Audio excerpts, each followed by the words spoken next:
हां आता बोला. बोला.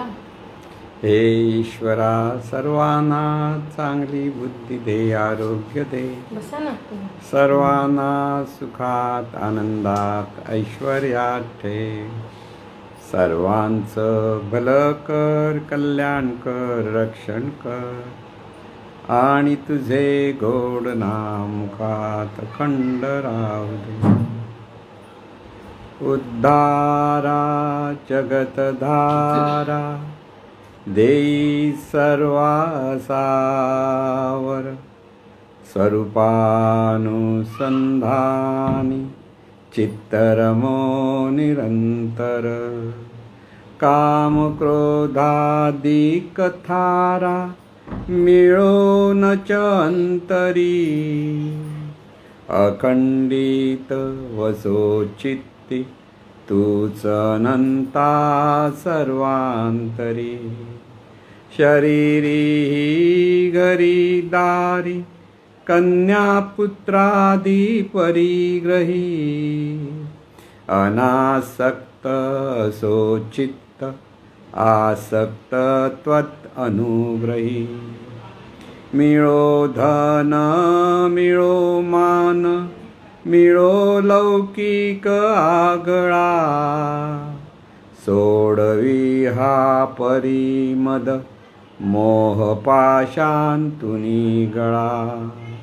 असो भोग असो त्याग असो विद्या असो कला.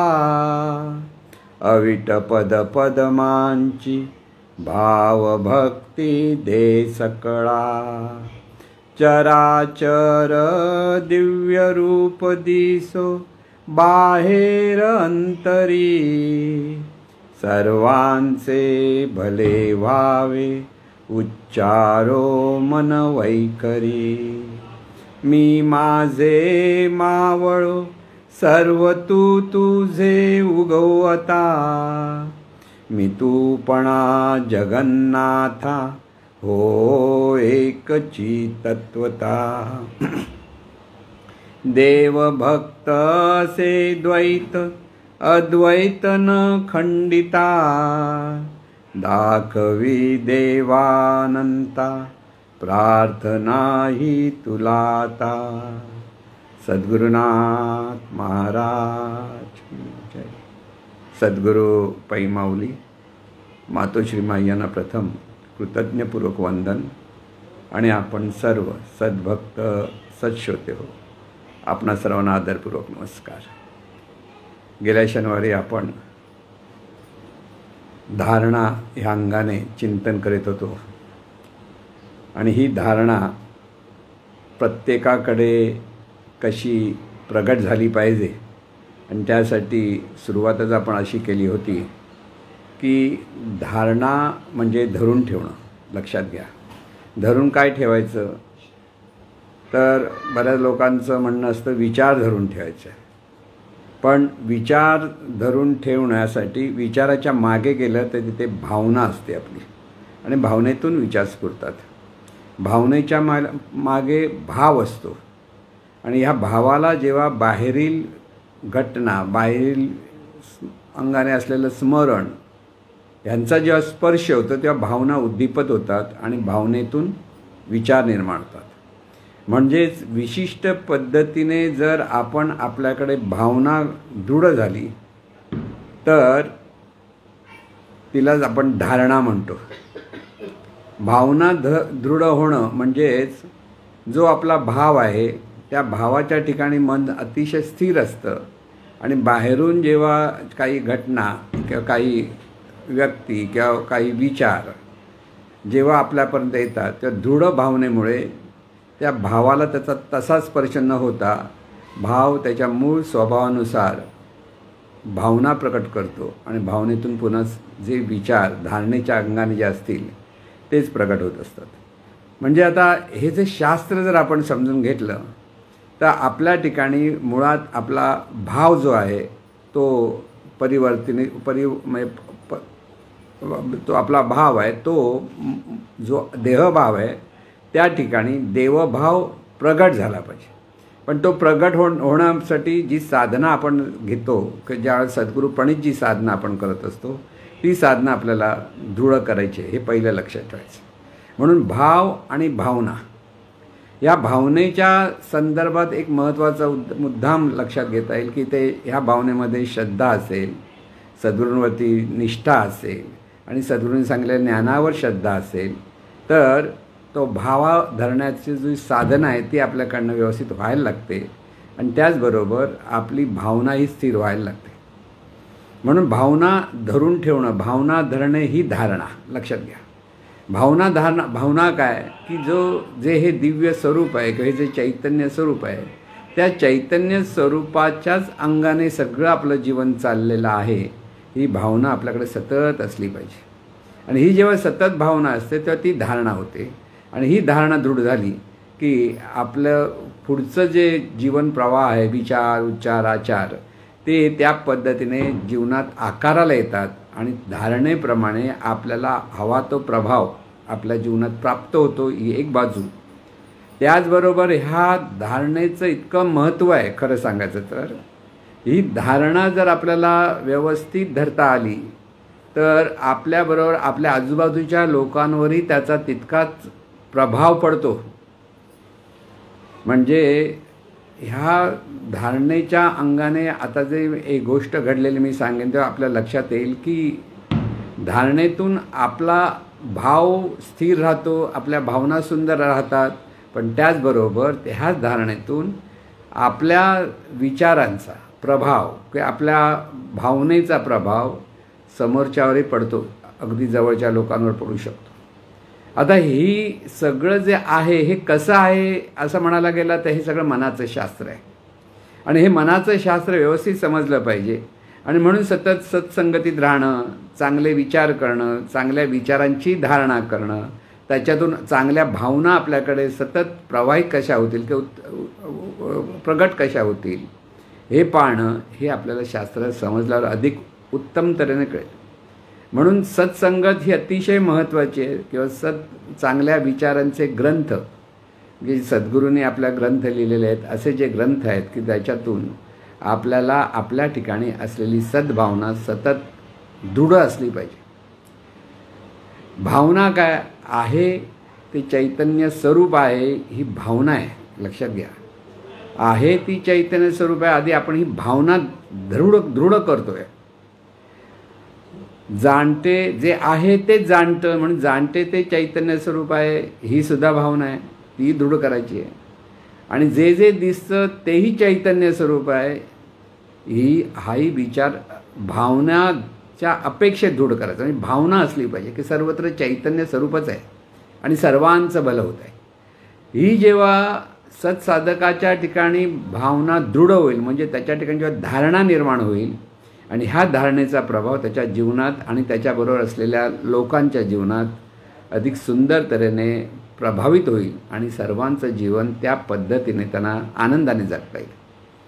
म्हणून सर्वांचं भलं व्हावं ही सुद्धा भावना. हे जे बघा परत लक्षात ठेवा, आहे ते चैतन्य स्वरूप आहे ही भावना आहे. सद्गुरूंनी सांगितलं की आपण चिंतनातून हे व्यक्त केलं, त्या विचारातून परत भावना आपण दृढ करतो. एका बाजूनी साधना आणि तिथे चैतन्य भाव पक्का करणं हा एक मार्ग, त्याचबरोबर सतत चिंतन आणि सतत विचारातून आहे ते चैतन्य पुन्हा पुन्हा पुन्हा पुन्हा ते चैतन्यच आहे ही धारणा आपल्याकडे व्हायला पाहिजे. म्हणजे तशी भावना पक्की झाली पाहिजे. आणि जे जे जाणतं आहे ते चैतन्य, जे जे दिसतं आहे ते चैतन्य, सर्व चैतन्य आहे. ही जर भावना आपल्याकडे पहिली पक्की म्हणजे विचारातून भावना आणि भावनेतून जेव्हा साधनेच्या अंगाने आपण भान घ्यायला लागतो तेव्हा त्या धारणेचं रूपांतर ध्यानामध्ये होतं. म्हणजे तिथे भाव दृढ होतो. म्हणून दोन्ही बाजूनी जेव्हा आपण हे चिंतन करायला लागतो तेव्हा आपल्याला ही धारणा पक्की करता येते. म्हणजे हा मार्ग सांगितलेला आहे. म्हणून साधना ही प्रत्येकाने केलीच पाहिजे हे पहिलं लक्षात ठेवा. त्याचबरोबर सत्संगतीत राहून सद्विचारांची धारणा पण आपल्याला आली पाहिजे. सद्विचारांची इथे कुविचारांची धारणा असेल तर जीवनात अनिष्ट गोष्टी घडायला लागतील लक्षात ठेवा. म्हणून हे जे शास्त्र आहे दोन्ही बाजूनी आहे. एका बाजूने ते आपलं जीवन अतिशय सुंदर करू शकतो, तेच कोणीतरी अनिष्ट चिंतनाची धारणा धरायला लागले की त्या धारणेतून सुद्धा अनिष्ट गोष्टी घडू शकतात. आणि म्हणून आपल्याला सत्संगत हवी, सद्विचार हवे, सद्गुरूंची संगत हवी, की त्यांच्याबरोबर राहण्याचा सहवास सतत आपल्याला हवा. ही ज्या सत्साधकाकडे सतत भावना निर्माण व्हायला लागेल तर ती धारणा त्याच्याकडे आपोआप येते. आणि म्हणून हे जी धारणा शक्ती मी म्हणतो, ही धारणा शक्ती फार महत्त्वाची आहे. की जीवनामध्ये हा आकाशमार्ग सांगितला, गेल्या वेळेला मी म्हटलं हे आकाशमार्ग आहे. आकाशमार्ग म्हणजे आपल्या ठिकाणी जो मूळ देहभाव आहे आणि त्याच्यातून अनिष्ट विचार करण्याची जी भावना म्हणजे सवय आहे, त्याच्यातून ती धारणा निर्माण झालेली आहे की आपण नकारात्मक विचार पहिले करतो, अनिष्ट विचार पटकन करतो, प्रतिसाद न देता प्रतिक्रिया पटकन व्यक्त करतो. पण ह्या सर्वातून सुटका करायची असेल तर हा मार्ग म्हणजे आकाशमार्ग जे म्हणतो आहोत की इथे आपली धारणा पक्की करायची. ही धारणा पक्की करायची म्हणजे विचारातून आहे ते चैतन्य, दिसते ते चैतन्य, जाणते ते चैतन्य, सर्व सर्व चैतन्य. म्हणजे चैतन्य स्वरूपाशिवाय दुसरं वेगळं काही नाही, की चैतन्य स्वरूपच सर्व रूपाने प्रगट आहे. आणि म्हणून सर्व रूपांचं भलं झालं पाहिजे, की सर्व रूपांचं भलं व्हावं, की सर्व रूपांचं भलं होत आहे. ज्या वेळेला हिमनग समुद्रामध्ये दिसतात, ते हिमनग तर वेगळ्या वेगळ्या आकाराचे भरपूर दिसतात, पण ते हिमनग म्हणजे समुद्राचं पाणीच आहे हे जसं आपल्याला चांगलं कळतं, तसं ही जी विविध रूपं आपल्याला दिसतात ती विविध रूपं पण आपल्याला लक्षात घ्यायला पाहिजे की ही सगळी चैतन्य स्वरूपाचीच रूपं आहेत, तिथे चैतन्य स्वरूपच आहे.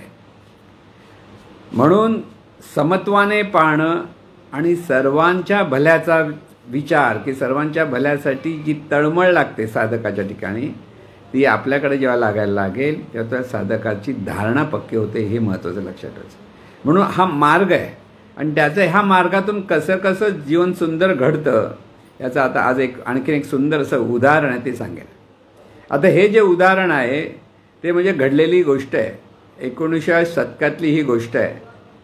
तिथे एक जर्मनीमध्ये मुलगा अतिशय गरीब होता, त्याला खायला पैसे नव्हते आणि त्याला रेल्वेतून प्रवास करायला रेल्वेच्या तिकिटाचेही पैसे नव्हते. अशा वेळेला तो विदाऊट तिकीट त्या रेल्वेमध्ये चढला आणि त्या रेल्वेमध्ये चढल्यानंतर त्याने लपण्यासाठी आपल्या बेंचच्या खाली जाऊन झोपला होता तो, कारण त्याला तिकीट नव्हती आणि त्याला खूप भीती वाटत होती. म्हणजे सगळ्या संमिश्र भावना त्याच्याकडे होत्या. आणि तुम्ही विचार करा, आपण जर विदाऊट तिकीट गेला आणि समोर तिकीट चेक करायची भीती किती आपल्याला वाटत असते. म्हणजे जे निगरगट्ट असतात ते जातात, जाणारे काय त्यांचं काय सांगू शकत नाही. पण एक नेहमी विचार करा की आपण ज्यावेळेला चुकून कधी घाई तिकीट काढायला जाऊ द्या, आधी ट्रेन पकडूया म्हणून बघूया, मग असं करून लोक बसतात आणि मग त्यांच्या छातीवर ढकढूक चालू होतं की बाबा नेमका कोण TC सारखा दिसला की भीती वाटायला लागते. तशी ती अवस्था त्या मुलाची होती. तो अतिशय गरीब होता, त्याच्याकडे काहीच पैसे नव्हते आणि अशा वेळेला नेमका तो तिकीट चेकर त्या कंपार्टमेंटमध्ये आला आणि त्याने त्याला बघितलं आणि young man show your ticket असं त्याने सांगितलं, कारण त्या तिकीट चेकरला वाटलं हा लपून बसला म्हणजे याच्याकडे तिकीट नाही हे त्याला नक्की खात्री होती. त्या संमिश्र भावनेमध्ये लक्षात घ्या, अतिशय म्हणजे भीती पण होती, पैसे पण नाहीत, आता काय करू अशी विचित्र अवस्था त्या मुलाची होती. तर त्या मुलाने तिथे एक साधा कागद होता आणि त्या कागदाकडे पाहिला आणि परमेश्वराची प्रार्थना केली, बाबा ह्याला हे तिकीट दिसू दे, हे तो तिकीट मागतोय ते तिकीटच त्याला दिसलं पाहिजे. अशा भावनेतून, दृढ भावनेतून, म्हणजे इतकं त्याच्यात तीव्र भावना निर्माण झाली की याच्यात मला सुटका तिकीटच करू शकते. आणि तो कागद त्याने तिकीट चेकरच्या हातात दिला. गंमत बघा, ही घडलेली गोष्ट आहे. म्हणजे या मुलाचं नाव आणि त्याचं त्याने लिहिलेलं पुस्तक आहे, त्याच्यात त्यांनी ही उल्लेख केलेला ती गोष्ट सांगतोय की इथे त्या तिकीट चेकरने तो कागद पाहिला, त्याला ती तिकीटच दिसली आणि तो म्हणाला, अरे तुझ्या तिकीट असेल तू असं खाली लपून कशाला बसला, बस ना बेंचवर जाऊन सरळ. आणि त्याने परत ती तिकीट त्याच्या हातात दिली, म्हणजे तो कागद त्याच्या हातात दिला आणि तो तिकीट चेकर निघून गेला. हा पहिला इन्सिडंट त्याच्या जीवनामध्ये घडला. त्याचं नाव होतं उल्फ म्हणून तो पुढे प्रसिद्ध झाला, मेसी उल्फ म्हणून असं त्याचं नाव होतं. आणि त्याच्यानंतर त्याने म्हणजे तो होता जर्मनीचा, पण तिथून हिटलर त्याच्या मागे लागल्यामुळे तिथून तो निघाला, तो गेला रशियात. आता रशियात गेला आणि तो आपल्या त्याच्याकडे ही जी शक्ती त्याकडे प्रगट झालेली आहे त्या शक्तीचा तो प्रयोग दाखवत होता की आपल्या ठिकाणी जी भावना आहे की भावनेशील जी वृत्ती आपल्याकडे होत असते त्या भावनेचा आपण कसा चांगला परिणाम करू शकतो हे त्याला कळलं होतं आणि त्याचे ते प्रयोग करत होता. तो असेच प्रयोग करत असताना तिथे रशियाचा स्टॅलिन हा कम्युनिझमचा हुकुमशाह होता तिथे आणि कम्युनिस्ट पार्टीचा आणि त्याला त्यांच्या तत्त्वज्ञानाप्रमाणे प्रत्येक माणूस म्हणजे माइंड वगैरे हा काय प्रकार मान्य नव्हता. मटेरियल वर्ल्ड आहे, प्रत्येक माणूससुद्धा मटेरियल वर्ल्ड म्हणजे तिकडे त्याला मारलं काय केलं तरी चालतं, फक्त तो त्यांच्या देशासाठी ते करतात हाच एक विचार होता. तर तिथे प्रयोग करताना त्याचे सैनिक आले, त्यांनी सगळं घेराव घातला रंगमंचमाला आणि तिथे त्याने अनाऊन्स केलं की हा आता प्रोग्राम होणार नाही पुढे, ह्याला आम्ही पकडलेला आहे. आता पकडला आणि त्यांनी स्टॅलिनच्या समोर नेऊन उभा केला. तर स्टॅलिनने त्यांना विचारलं, अरे तू हे करतो ह्याचं खरं तथ्य आहे की तू आपला अगोदर काहीतरी हातचलाकी करून दाखवतोयस? तो म्हणाला जे खरं आहे ते मी सांगतोय, तर खरं आहे ते सांगतो तर मग मला माझ्यावर प्रयोग करून दाखव. त्याने काय केलं, एका जागी त्याला अगदी सैनिकांच्या गराड्यामध्ये ठेवून दिलं आणि अमुक एक वेळेनंतर तू माझ्याकडे येऊन दाखव मला तुझ्या ह्या कल्पनाशक्ती, त्याला धारणाशक्ती आपण म्हणतो त्या धारणाशक्तीच्या याच्यावर ये. आश्चर्याची अशी गोष्ट झाली, तो तिथून उठला, अमुक एक वेळेला ज्या बोलला, सैनिकांचा गराडा होता पण सैनिकांना कळलं पण नाही, तो गेला आणि त्या स्टॅलिनच्या समोर जाऊन उभा राहिला. स्टॅलिनला आश्चर्य वाटलं हे असं कसं झालं, पण तरी त्याला मान्य नव्हतं हा काहीतरी आणखीन हातचलाकी कोणाला तरी पकडून बिकडून करत असेल. आणि म्हणून हे करत असताना त्यांनी परत मान्य म्हणून मी आणखीन एक परीक्षा तुझी घेतो, बघूया. दुसरी परीक्षा अशी घेतली की अमुक एक बँकेत तुला मी पाठवतोय, तू साधा कागद घेऊन जा आणि 1,00,000 रुबल्स माझ्याकडे आणून दाखव. आता ज्या वेळेला त्याने ते बँक सांगितली त्या बँकेच्या भोवती सैनिकांचं वॉच होता, म्हणजे सैनिक असे त्यांनी ठेवून दिले होते बरेचसे. बरं त्याच्याबरोबर मागे पुढे 2-2 सैनिक, हे सगळेजण मग तो त्याला घेऊन त्या बँकेत गेला आणि मॉस्कोमध्ये, आणि त्या बँकेतल्या कॅशियरकडे काउंटर, ह्याने कधी गेलेलाच नव्हता पण तिकडे नेलं काउंटर पुढे आणि तो साधा कागद मनात धारणा धरली आणि त्याने सांगितलं मला 1,00,000 रुपये पाहिजेत. त्या कॅशियरने वर खाली बघून, तसा तो कॅशियर सावधपणे चेक बघ, तुम्ही कधी दिलं कॅशियरचे बघा, तो व्यवस्थित बघणार आकडे बरोबर काय, तारीख बरोबर आहे काय, सही बरोबर आहे काय, सगळं बघून घेतो. आता हे सगळं बघून त्याने 1,00,000 रुबल त्याला दिले. हे 1,00,000 रुबल घेऊन तो परत स्टॅलिनकडे गेला. स्टॅलिनला परत आश्चर्य वाटलं, अरे कसं काय झालं, पण त्याला परत वाटलं मनात हा कॅशियरचा नाही ह्याचं काहीतरी मिळालेलं असेल म्हणून पण होऊ शकतं. बरं तो मला परत नेऊन दे. ते कॅश घेऊन तो परत त्या बँकेत गेला, त्या कॅशियरच्या हातात आणि तो म्हणाला मी जो तुम्हाला कागद दिला आहे तो मला परत द्या. त्याच्या हिशोबाने तो चेक होता, बेरज चेक होता म्हणून त्याने दिले होते त्याच्यावर. त्याने ते बेरज चेक म्हणून उचलला आणि त्याने कॅशियरने बघितला कागद पुढे मागं नुसतं साधा कागद होता, त्यावर काहीच लिहिलेलं नव्हतं. आणि ते बघून कॅशियरला हार्ट अटॅक आला, खाली कोसळला तो, कारण 1,00,000 रुपये त्याने नुसतं साध्या पेपरवर दिले होते. आता या साध्या पेपरवर दिल्यानंतर त्याला खरं म्हणजे त्या बिचारा कॅशियरला पण छाती धडधडणारच ना. पण तो परत ते पैसे मिळाले म्हणून त्याला काही प्रॉब्लेम झाला नाही, झाला ती पुढची गोष्ट, पण तो परत आला. स्टॅलिनला तरी विश्वास नव्हता, कारण तो पक्का कम्युनिस्ट होता, सर्व होता, त्यांचं सगळं तत्त्वज्ञान त्यांच्या त्या कम्युनिझमच्या ह्याच्यावर सगळं जीवन चाललं होतं. त्यामुळे मी आणखीन एक तुझी परीक्षा घेईन. परीक्षा अशी होती, स्टॅलिन रोज रात्रीचं झोपायला जायचा, त्याची एक जागा पक्की नव्हती, तो अमुक एक रूममध्ये झोपेल किंवा आणखीन दुसरीकडे कुठे जाऊन झोपेल, त्याला आतून त्याच्या इकडून तिकडे त्याला जायचे सगळे मार्ग होते. पण त्याच्याभोवती 3 म्हणजे चक्रकार सैनिक असायचे. म्हणजे पहिली जी लेवल होती त्या लोकांना असं वाटायचं समजा स्टॅलिन 5 नंबरच्या खोलीमध्ये झोपलेले आहे. त्याच्या मागच्या बाजूला परत सैनिकांचा एक गरडा होता, त्या गराड्यातल्या सैनिकांना वाटतं मग स्टॅलिन 7 नंबरच्या खोलीला झोपलेला, मग त्यांनाही पत्ता नव्हता. त्याच्या आतमध्ये आणखीन एक गरडा सैनिकांचा असायचा रक्षक म्हणून, आणि त्यांनाही माहीत नव्हतं, तेही समजायचे आणखीन तो कुठेतरी आहे. आता जिथे सैनिकांना माहिती नाही आणि सर्वात महत्त्वाचं म्हणजे स्टॅलिनच्या बायकोलाही कळायचं नाही तो कुठे झोपायला जायचा, कारण त्याला आपल्या जीवाची एवढी भीती होती कोणी बॉम्ब हल्ला करू नये की कोणी त्याच्यावर खुनी हल्ला करू नये यासाठी तो सगळं सांभाळत होता. आणि इतका म्हणजे कडेकोट बंदोबस्त असताना त्याने त्याला सांगितलं तू मला रात्री 12 वाजता येऊन भेट, तुला कसलं परमिशन मी देणार नाही, तुझं जे शास्त्र तू सांगतोय सगळ्यांना ते दाखवून दे मला. आता ह्याला तर दुसरा पर्यायच नव्हता, कारण शेवटी नसतं केलं तर हा स्टॅलिन त्याला जिवंत ठेवणार नव्हता. आणि गंमत अशी रात्री 12 वाजता 12:01 तो स्टॅलिन जिथे झोपला होता त्याच्या समोर जाऊन तो उभा राहिला आणि स्टॅलिनला शॉक लागला, तू आलास कसा? कारण त्याला वाटत एवढी माझी भक्कम सिक्युरिटी आहे की कोणी त्याच्यापर्यंत येऊ शकत नाही त्याच्या परवानगीशिवाय. तो म्हणाला तू आलास कसं सांग मला. तो म्हणाला मी फक्त बाशा मी आहे एवढंच सांगितलं. आता बाशा कोण? तर ह्या सगळ्या सैनिकांचा जो प्रमुख होता तो स्टॅलिनचा उजवा हात, आणि त्याचं म्हणजे स्टॅलिन नंतर त्याचाच ह्याला सगळेजण मान द्यायचे की त्याने बोलवलं तर त्याला दुसरं कोणी त्याला अडवू शकत नव्हतं. आणि तो मी बाशा आहे म्हणून त्यांच्यासमोर सगळ्यांनी मला सॅल्यूट मारला आणि तिन्ही सैनिकांच्या गरड्यामधून मी तुझ्यापर्यंत येऊन बसलो, एवढंच केलं. आणि त्यावेळेला स्टॅलिनला कळलं की नाही ह्याच्याकडे ते खरोखरच ती शक्ती आहे, ती धारणा शक्ती. आता इथे बघा एका बाजूने तो त्याला हवं ते चित्र त्या निर्माण होत होतं आणि दुसऱ्या बाजूने समोरच्यावर त्याचा प्रभाव पडत होता. तिकीट चेकरला तिकीट दिसलं, कॅशियरला चेक दिसला आणि स्टॅलिनला तो प्रत्यक्ष समोर आलेला दिसला. म्हणजे त्यांनी सगळ्या परीक्षा घेतल्या आणि त्यावेळेला स्टॅलिनने त्याला परवानगी दिली, तू तुझे प्रयोग करू शकतोस.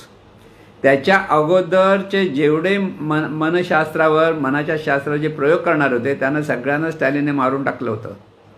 त्याच्यानंतर मात्र त्याने कोणाला मारलं नाही ह्या गोष्टीच्या, कारण त्यालाही पटलं की तो हे जे सांगतोय तो खरोखर बरोबर आहे. आणि ह्याचं सगळ्याचं अर्थ काय, आपल्याकडे धारणाशक्ती ही प्रगट झाली पाहिजे आणि ही धारणाशक्ती प्रगट होताना ती सकारात्मक असली पाहिजे. दोन गोष्टी आहेत. ही धारणाशक्ती अनिष्ट चिंतनाने पण प्रगट होऊ शकते. ह्याच्यात आपण म्हणू ही शक्ती दिव्य आहे, पण दिव्य म्हटलं तरी तिथे अनिष्ट घटनाही घडू शकतात. आणि हे जग द्वंद्वात्मक का आहे? कारण हे चैतन्य शक्तीकडनं दोन्ही पद्धतीच्या गोष्टी निर्माण होत आहेत. आणि म्हणून आपल्याला आपलं जीवन अतिशय सुंदरपणे जर जगायचं असेल तर आपल्याला ह्या धारणाशक्तीचा अभ्यास केला पाहिजे. ह्या धारणाशक्तीतून सुरुवात म्हणून आकाशमार्ग काय, आपल्याला आपल्या ठिकाणी असलेलं जे आपलं अस्तित्व आहे, मी म्हणताना जे आपण आपल्याला स्वतःला जे समजत आहोत ते अस्तित्व दिव्य आहे हे लक्षात घ्या. आणि हे जे दिव्य अस्तित्व आहे त्या ठिकाणी ह्या भावना दृढ करायच्या आहेत. काय भावना दृढ करायच्या आहेत? आहे ते चैतन्य स्वरूपच आहे. मी म्हणून कोणीच नाही, आहे ते चैतन्य स्वरूप आहे. हे चैतन्य स्वरूप ह्या शरीरातून जाणतं. जे चैतन्य स्वरूप अनंत आहे ते ह्या शरीरातून पाहत आहे, शरीरातून ऐकत आहे, शरीरातून बोलत आहे. ते चैतन्य स्वरूप आहे. तिथे मी अमुक तमुक हे नाव ते नाव जात पंथ काही नाही, आहे ते केवळ चैतन्य स्वरूप आहे. आणि हे चैतन्य स्वरूप जेव्हा जाणायला लागतं त्याला जाणीव म्हणतात. तर ते जे जे जाणणं आहे ते जाणणारं तत्व ते म्हणजे चैतन्य स्वरूपाचंच कार्य आहे. जे जे दिसतं आहे, जे जे आकाराला आहे तिथेही चैतन्य स्वरूपच आहे. हा दृढ भावना आपल्याकडे असायला पाहिजे, तेव्हा तो दृढ भाव व्हायला लागतो. त्या भावनेतून पहा सगळ्यांकडे. तिथे कोणाही बद्दल आपल्या ठिकाणी भेदाभेदच असता कामा नये. प्रत्येकाच्या ठिकाणी ते चैतन्यच आहे ह्या भावात आपल्याला पाहताचे चैतन्य स्वरूप जे जे रूप आहे ते चैतन्य स्वरूप असतंच. हा जो सिद्धांत आहे तो सिद्धांत आपल्याकडे पक्का करायचा आहे. लक्षात घ्या. ती भावना ती धारणा इतकी पक्की झाली पाहिजे की त्याच्यातून आपल्या जीवनामध्ये सगळ्या चांगल्या चांगल्या गोष्टी आपण आकर्षित पण करू शकू. आपल्या आजूबाजूच्या लोकांवरही त्याचा चांगला प्रभाव पडायला लागेल. त्यांचंही जीवन सुंदर त्यांना जगता येईल आणि आपल्याला आपलं जीवन सुंदरपणे जगता येईल. हे पहिलं लक्षात ठेवता आलं. म्हणजे हा जो सगळा जो मार्ग आहे हा मार्ग आपल्या जीवनाचं सोनं करणारा आहे. पण हा अभ्यास मात्र प्रत्येकाने केला पाहिजे. प्रत्येकाने हे सद्भावना सर्वांप्रती असली पाहिजे हे महत्त्व लक्षात ठेवा. सद्भावना दुर्भावना अजिबात देता कामा नये. म्हणून तिथे आपल्याकडे सद्विचारांची सतत शृंखला असली पाहिजे. सद्भाव किंवा जो देवभाव आपण म्हणतो किंवा चैतन्य भाव म्हणतो, हा चैतन्य भावही सुद्धा आपल्याकडे पुन्हा पुन्हा दृढ करण्याचा अभ्यास आपण केला पाहिजे, चिंतन केलं पाहिजे. एका जागी स्थिर होऊन शांत राहून आपल्या ठिकाणी आपलं जे अस्तित्व आहे त्या अस्तित्वाचं भान कसं घ्यायचं, ही व्यवस्थित प्रक्रिया सद्गुरूंकडून समजून घ्यावी लागते. करता करता येणाऱ्या अनेक शंका येतात, अनेक काही वेळेला हे बरोबर आहे की चूक आहे हे असंही वाटत असतं साधकाला. त्याने सद्गुरूंना विचारून ही भावना पक्की करण्यासाठी हा प्रयत्न केला पाहिजे. अशा पद्धतीने असं हे जीवन आपल्याला जगता येतं. इतकं सुंदर जीवन आहे परमेश्वराकडून आपल्याला मिळालेलं आहे आणि त्या जीवनामध्ये हे सगळं परमेश्वराचंच कार्य चालू आहे, म्हणजे चैतन्य स्वरूपाचंच कार्य चालू आहे. म्हणून चैतन्य स्वरूपावर नितांत श्रद्धा किंवा सद्गुरू म्हणतात नितांत श्रद्धा ज्यांची असते ते त्या भावनेतून श्रद्धेतून हा भावना दृढ करण्याचा अभ्यास करतील तर त्यांच्या जीवनामध्ये अतिशय सुंदर असं जीवन ते जगू शकते. अनिष्ट गोष्टींना तिथे थारा मिळणार नाही. तर आपण सतत त्या दृढ भावनेतून विचार करायला लागू तर त्या विचाराप्रमाणे सगळं चक्र आपल्या भोवती फिरायला लागेल आणि आपल्या जीवनाचं अगदी सोनं होणं असं जे म्हणतो आपण ते सोनं व्हायला लागेल. म्हणून कसलीच निराशाजनक विचार नको, कसलेही दुःखाचे विचार नको. तिथे श्रद्धा महत्त्वाची आहे. परत एक लक्षात ठेवा, सद्गुरूंवर आणि ज्ञानावर श्रद्धा असणं फार महत्त्वाचं आहे. आणि हे जे श्रद्धा आणि असेल तर आपण हे सगळं काही करू शकतो. म्हणून आत्तापर्यंत आपण म्हणतो जसे तुमचे विचार तसा जीवनाला आकार, हे जरी बरोबर असलं तरी त्याच्यामागे जी दृढ भावना जी आहे, जी म्हणजे धारणा जी आहे, ती धारणा जर शुभ असेल, ती धारणा जर तुमच्याकडे म्हणजे प्रत्येक साधकाकडे सद्गुरू भावातून चैतन्य भावाची धारणा धरण्याचा प्रयत्न केला जाईल, त्यावेळेला हे जशी तुमची धारणा, जशी तुमची भावना, तसे तुमचे विचार आणि जसे तुमचे विचार तसा जीवनाला आकार, असा तो एक सिद्धांत आपल्याला मांडता येईल. आणि म्हणून मार्ग सोपा पण आहे, पण त्याला प्रयत्न केले पाहिजेत आणि सत्संगामध्ये राहिले पाहिजेत. कितीही अनिष्ट विचार किंवा नकारात्मक विचार येऊ शकतात, लक्षात घ्या. बऱ्याच लोकांना आपण म्हणतो की आपल्या ठिकाणची सवय आपल्याला नकारात्मक विचाराची की निराशाजनक विचाराची, तर त्या निराशाजनक विचारांना जर छेद द्यायचा असेल तर आपल्याला हे सतत चिंतन केलं पाहिजे आणि सर्वांबद्दल आपलेपणाने पाहण्याचा अभ्यास केला पाहिजे. जे दिसतं ते सर्व चैतन्यच आहे, म्हणजे ती ईश्वरी शक्तीच आहे आणि ही ईश्वरी शक्तीच आहे, त्याला नमस्कार आपल्याला करता आला पाहिजे. प्रत्येकाचा सन्मान असं आपण नेहमी म्हणतो, त्याचं कारणच हे आहे की इथे धारणा पक्की झाल्याशिवाय सन्मान होणार नाही. ही धारणा आणि भावना म्हणजे धारणा पक्की करायची की सर्वत्र चैतन्यच आहे, या देहातूनही चैतन्य प्रगट आहे आणि सर्व देहातून चैतन्य प्रगट आहे आणि हे सर्व देहातून चैतन्य जे प्रगट आहे तिथे सर्वांबद्दल सन्मान आपल्याकडे असला पाहिजे. हाच महत्त्वाचा मुद्दा आहे. म्हणून सद्गुरूंकडे येऊन जर शिकायचं असेल तर खरं म्हणजे हेच शिकलं पाहिजे. आपोआप सद्गुरूंचं कार्य म्हणजे आपल्या ठिकाणी होणारा जो बदल आहे, परिवर्तन आहे, ते जेव्हा सुंदर परिवर्तन होतं ते सद्गुरूचं कार्य आहे आणि ते सद्गुरूचं कार्य आणि तिथेच सद्गुरूंची कृपा आहे आणि हे दोन्ही गोष्टी इथे होतात. आणि म्हणून आजचा जो धारणाचा जो विषय समजावून सांगतोय तो एवढ्यासाठीच आहे की प्रत्येकाला हे शक्य आहे. असं नाही की ते एकाच त्या वुल्फला सगळं शक्य झालं आणि त्या जीवनात हे सगळं घडलं. आजही आपण नेहमीच्या जीवनात पाहताना पण आपल्या लक्षात येईल की हे जे नेहमीचं जीवन आपण जगतो तिथेही आपल्या धारणा आपल्याला कळत नकळत प्रगट होत असतात. कळलं ना की इथे हे प्रगट होताना मी आजच आमच्याकडे पाहुणे मंडळी आली आणि त्यांचं जीवन ज्यावेळेला मी पाहायला लागलो त्यावेळेला मला लक्षात आलं की ह्यांच्या ठिकाणी त्यांनी केलेल्या काही दृढ भावना आहेत, धारणा आहेत, त्यांच्यातून त्यांच्या जीवनाची प्रगती झाली. की मुंबईवरून गावी जाणं आणि तिथे परत संसार करणं, त्याने नोकरी सांभाळणं, असं जे आपण पाहिलं त्या कुटुंबाचं जीवन, तिथे त्या मुलांचे विचार, मुलांची प्रगती जी पाहिली तर त्या आईचं आणि वडिलांचं दोघांचंही तिथे जी दृढ भावना होती ती भावनाच त्यांच्या जीवनात आज प्रगट आलेली त्यांच्या दिसते की त्यांची मुलं चांगली शिकली, चांगल्या मार्काने पास होत आहेत, अतिशय डिस्टिंक्शनमध्ये सगळ्यात पहिला नंबर त्या शाळेत येतो आहे, ह्या अंगाने त्यांचं सगळं जीवन ज्यावेळेला पाहतो आणि त्या मुलांची वागणूक ज्यावेळेला पाहिली त्यावेळेला आईवडिलांची जी दृढ भावना आहे, अधिक मी सांगेन आईची जी दृढ भावना आहे तीच तिथे प्रगट झाली.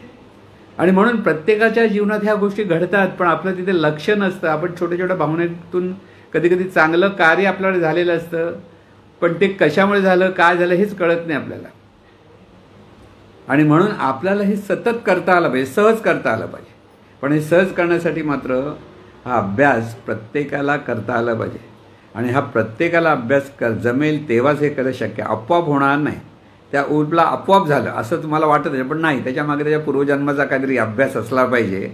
आणि म्हणून त्याच्याकडे ती शक्ती, धारणाशक्ती प्रगट झाली. आपल्याकडे ती धारणाशक्ती प्रगट होईल, पण ती धारणाशक्ती प्रगट होण्यासाठी प्रत्येकाने मनापासून अभ्यास केला पाहिजे की आपल्या जीवनात सगळं काही चांगलं चांगलं घडू शकतं.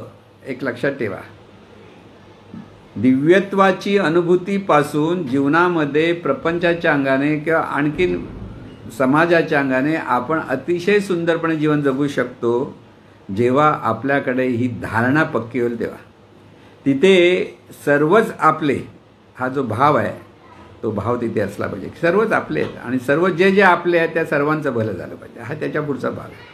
म्हणून सतत सर्वांच्याबद्दल शुभकामना करणं, सतत सर्वांच्याबद्दल मंगलमय विचार करणं, प्रत्येकाबद्दल मंगलमय विचार करा. प्रत्येकाकडे चांगले गुण आहेत, काही कर्म आपल्याला आवडत नसतील, पण त्या ठिकाणी त्यांचं चांगलं जे सत्कर्म आहे किंवा त्यांच्याकडे जे सद्गुण आहेत त्याचा विचार करा. आणि तिथे ते चैतन्य स्वरूपच आहे या भावातून त्यांचा सन्मान आपल्याकडनं झाला पाहिजे, ही महत्त्वाची गोष्ट लक्षात ठेवायची. जोपर्यंत हे परिवर्तन, म्हणजे दृढ धारणा होण्यासाठी सद्भावना अतिशय महत्त्वाच्या आहेत. ह्या सद्भावना जितक्या आपण परिपक्व करत जाऊ आपल्याकडे आणि खरोखर सर्वांचं भलं व्हावं, सर्वांचं जीवन मंगलमय व्हावं, सर्वांना ऐश्वर मिळावं, त्यांना सगळी चांगली बुद्धी मिळावी, चांगलं आरोग्य मिळावं, हा विचार जितका आपल्याकडे असेल तितका अधिक अधिक होतं. म्हणून अधिक सोपा मार्ग हेच सांगेन की आपल्या जवळचं जे जग आहे त्या जगातल्या प्रत्येकाकडे पहा. काही लोक आपल्याला आवडतात, काही लोक आवडत नाही. जग म्हटलं अगदी जवळची कुटुंबातली लोक आहेत, आजूबाजू आणखी मित्रमंडळी आहेत, नातेवाईक आहेत, हे सगळी मंडळी आहेत. त्या सगळ्यांचा चेहरा डोळ्यासमोर आणा. ज्याच्याशी आपलं भांडण त्याचा पहिला चेहरा आणा आणि त्याचं भलं होऊ दे मनापासून म्हणा, कारण ते चैतन्य स्वरूपाचं रूप आहे. आणि मग प्रत्येकावर ज्याने ज्याने आपल्याला उपकार केले त्या उपकाराबद्दल अतिशय कृतज्ञतेने त्यांचं स्मरण करा. आपली ही भावना धारणा व्हायला पाहिजे. तर हे प्रत्येकाला केलंच पाहिजे, त्याशिवाय हा मार्ग सोपा होऊ शकत नाही. म्हणून प्रत्येकाबद्दल, म्हणून नकारात्मक विचार येताच का आले तर लगेच सरळ अगदी अत्यंत श्रद्धेने, जिथे श्रद्धा आहे त्या सद्गुरूंचं स्मरण करा आणि त्या स्मरणातून आपल्याकडे ही चांगलीच सद्भावना यावी म्हणून प्रार्थना करा. आणि मग जी साधना ती आहेच, त्याचबरोबर सतत चिंतन आपल्याला यायला लागेल आणि सर्वांच्या भल्याचा जेव्हा विचार यायला लागेल त्यावेळेलाच आपली भावना अतिशय सुंदर पद्धतीने धारणा रूपाने प्रकट होईल.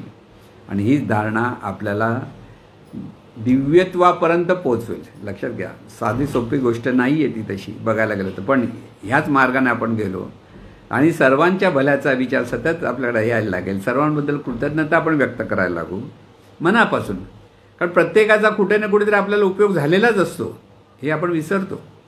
जिथे नाही झालेलं आहे ते आपण लक्षात ठेवतो, पण जिथे उपयोग झालेला आहे त्यांचं आपण अगदी देवत्वाच्या भावनेने त्यांना नमस्कार करून कृतज्ञता व्यक्त करणं हाही तितकाच सुंदर मार्ग आहे. म्हणजे सगळा हा मार्ग सद्भावनेचा आहे. आणि हे जेव्हा आपण करू तेव्हा ही धारणा जर प्रगट झाली तर तुमचं सगळं जीवनामधलं साफल्यच तुमच्यासमोर आलं म्हणून समजा. आणि म्हणून प्रत्येकाच्या जीवनाचं हे असं सार्थक व्हावं, प्रत्येकाला हे सुंदर जीवन जगता यावं अशी सद्गुरूचरणी प्रार्थना. हे ईश्वरा, सर्वांना चांगली बुद्धी दे, आरोग्य दे, सर्वांना सुखात आनंदात ऐश्वर्यात ठेव, सर्वांचं भलं कर, कल्याण कर, रक्षण कर आणि तुझे गोड नाम मुखात खंड राहू दे. सद्गुरुनाथ महाराज की जय.